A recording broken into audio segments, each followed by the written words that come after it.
The Old Mansion. A name that echoes through the annals of our town's history. A name that conjures images of dread and mystery. Just saying its name sent shivers down your spine, didn't it? It's as if the very mention of it carries a chill, a whisper of the unknown that tickles the back of your neck. It stood on a hill overlooking the town, a silent sentinel that has watched over generations. Its presence is inescapable, a constant reminder of the past. A monolith of shadow, shrouded in an almost permanent fog. The mist clings to it like a shroud, hiding its secrets and adding to its mystique. Even the sunlight seemed hesitant to touch it. On the rare occasions when the sun does break through the clouds, its rays seem to falter, as if afraid to illuminate the darkness within. The old house was more than just a building. It was a living entity, breathing and pulsing with the memories of those who had come before. It was a presence, a warning. Locals whispered tales, stories passed down through generations, each more chilling than the last. They spoke of ghostly apparitions, of strange noises in the dead of night. They spoke of things best left undisturbed, of shadows moving within, shadows that seemed to have a life of their own, creeping and crawling through the halls. I, however, was never one for local lore. Skepticism was my shield, and curiosity my sword. I dismissed their stories as mere superstition. See, I thrive on the edge of the unknown, the thrill of discovery, the allure of the unexplained. These are what drive me. The inexplicable calls to me, you see. It's a siren song that I cannot resist, a melody that pulls me towards the darkness. The old mansion, with its sinister reputation, was a siren's call. It beckoned me with its mysteries, its secrets waiting to be uncovered. And so, I found myself standing at its gates, ready to step into the unknown. The mansion, I discovered, was built in the 1800s, a time of elegance and grandeur, they say. It was home to a wealthy family, the Van Derlings, but their fortune, it seemed, came at a terrible price. Whispers of dark pacts and forbidden rituals clung to the Van Derling name. The family vanished one night, gone without a trace, leaving behind an eerie silence that echoed through the halls. Some say they were swallowed by their own greed. Others believe the mansion itself consumed them. Whatever the truth, their legacy lingered, a palpable darkness that seeped from the very stones of the house. The Van Derlings weren't the only ones to meet an untimely end within those walls. Over the years, the mansion had claimed others. Hikers seeking shelter from a storm, teenagers daring each other to spend the night. All gone. Vanished without a trace. The police investigated, of course, but every lead ran cold. The mansion, it seemed, guarded its secrets closely. The disappearances only fueled the rumors. The mansion became a local legend, a place to avoid. But I was no ordinary visitor. I wasn't afraid. No, I was intrigued. I arrived at the mansion just before nightfall. The sky was painted in hues of deep orange and purple, casting long shadows that seemed to dance on the mansion's weathered walls. The structure stood tall, yet it had an air of abandonment, as if it had been forgotten by time itself. The air was heavy with a strange stillness.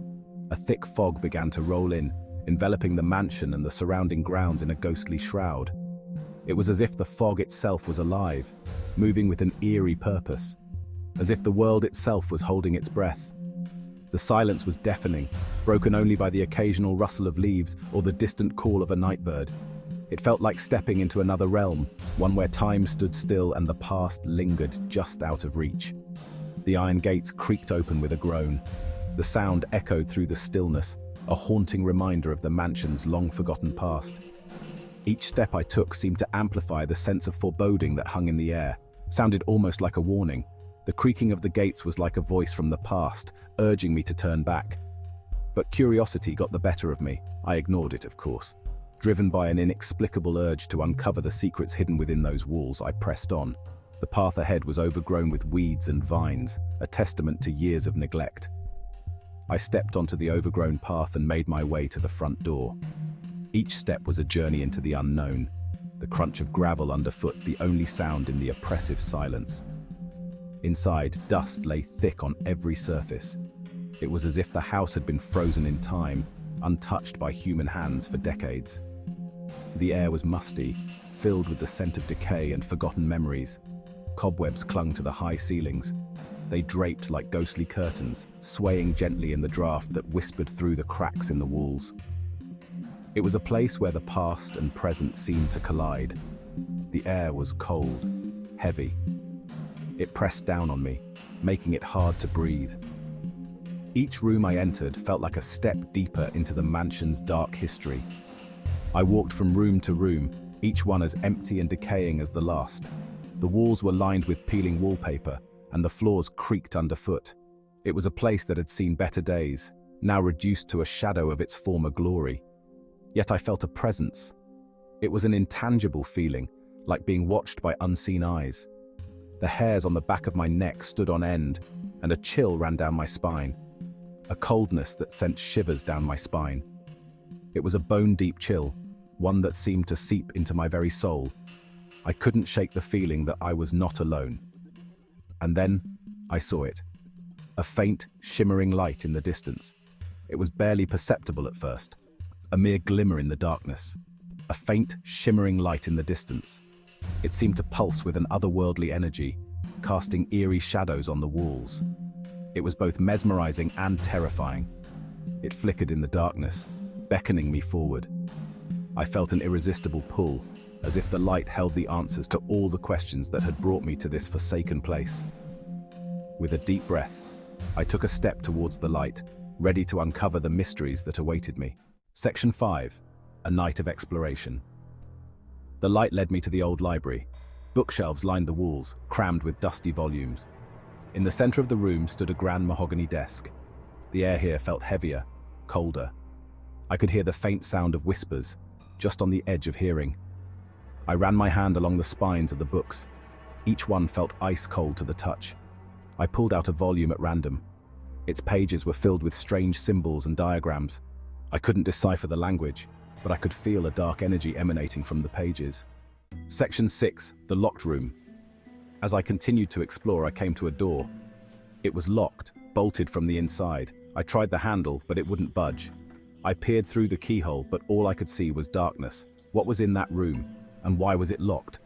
The whispers seemed to grow louder now, swirling around me. I could feel my heart pounding in my chest. Fear, a primal instinct, began to stir within me.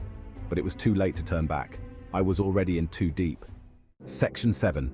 A blood-curdling scream. Suddenly, a blood-curdling scream echoed through the mansion. It was a sound filled with such raw terror that it stopped my heart for a moment. I spun around, searching for the source of the scream. Had I triggered something? Disturbed something in the darkness? The whispers intensified, swirling around me like a vortex. I felt a cold hand grip my arm, and I turned to see nothing. There was no one there. Yet I could still feel the icy grip on my arm, the nails digging into my flesh. Section 8. Fleeing into the night. Panic surged through me. The mansion was a labyrinth of shadows and echoes, each corner hiding potential terror.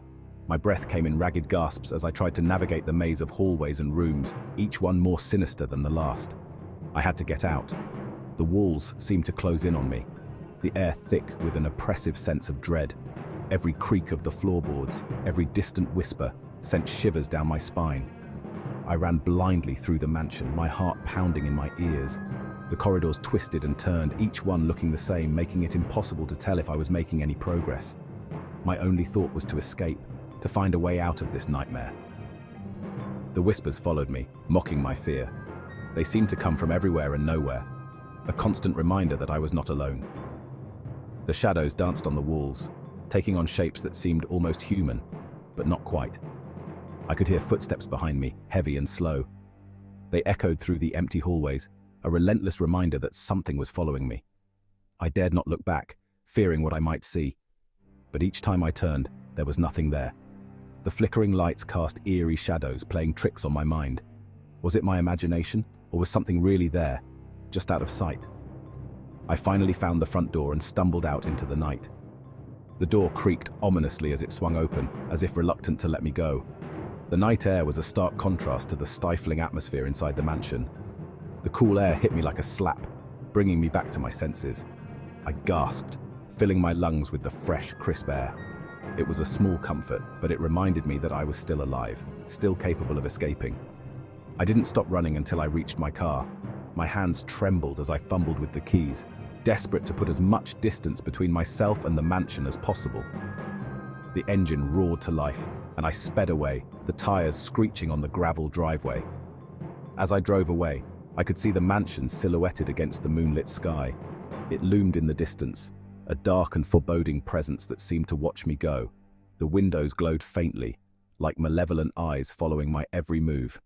It seemed to watch me go, its windows like malevolent eyes. Even as I put miles between us, I couldn't shake the feeling that I was still being watched, that the mansion's dark influence would haunt me forever. The night was far from over, and I knew that the terror I had experienced would stay with me, a permanent scar on my soul.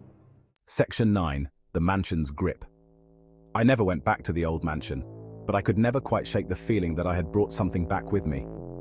The whispers followed me home, haunting my dreams. Shadows seemed to move in the corners of my vision, and the cold. I could never quite get warm, as if a piece of the mansion's icy grip remained with me. Some may think I imagined it all. The whispers, the shadows, the scream. But I know what I experienced. The old mansion is more than just a decaying house. It's a living nightmare. Section 10. An unresolved mystery. And so, the old mansion stands tall, a testament to the darkness that lies hidden beneath the surface of our world.